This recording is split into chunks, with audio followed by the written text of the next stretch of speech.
नमस्कार, आप live cities देख रहे हैं। बिहार के माननीय को रहने के लिए बना यह खूबसूरत बंगला अभी सुनसान पड़ा है।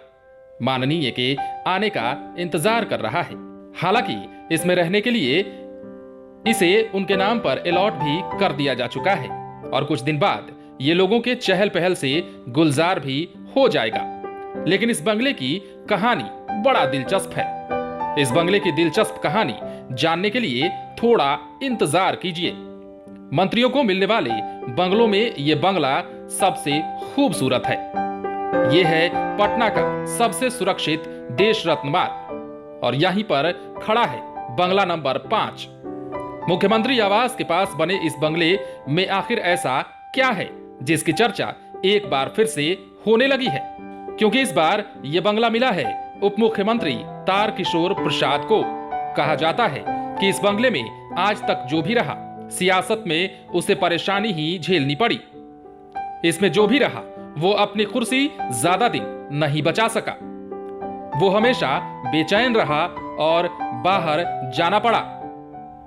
वो या तो खुद चला गया या फिर उसे निकाला गया। यूं कहें कि उसकी कुर्सी छीन ली गई। इस बंगले का कुछ सालों पहले ही सौंदर्यीकरण किया गया था, जिसमें करोड़ों रुपए खर्च हुए थे, जिस पर खूब बवाल भी मचा था, जिसे अब उप मुख्यमंत्री के लिए रिजर्व कर दिया गया है। इस बंगले का किस्सा जब शुरू होता है तो एक दूसरी बात भी जान लेनी जरूरी है।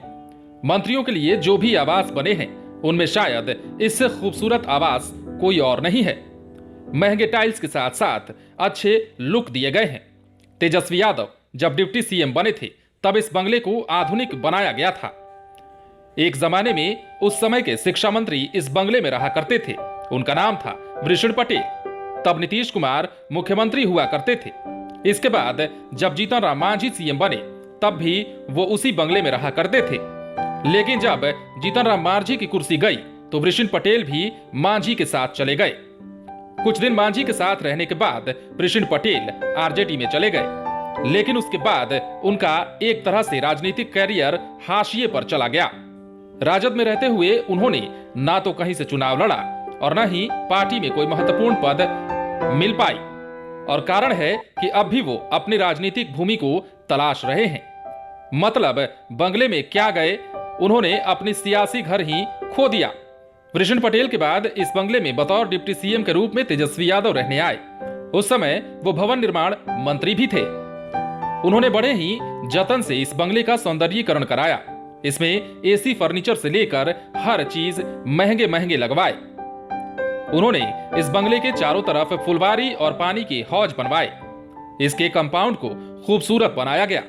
मगर उनके बंगले में पहुंचने के साथ ही महागठबंधन में खटपट शुरू हो गई और एक दिन ऐसा आया कि महागठबंधन की सरकार टूट गई। मतलब डिप्टी सीएम की कुर्सी ही चली गई। इसके बाद उन्हें यह बंगला खाली करने का आदेश मिल गया। इस बंगले को बचाने के लिए तेजस्वी कोर्ट तक गए, धरना प्रदर्शन किया, फिर भी बात नहीं बनी और अंत में उन्हें यह बंगला छोड़ना पड़ा।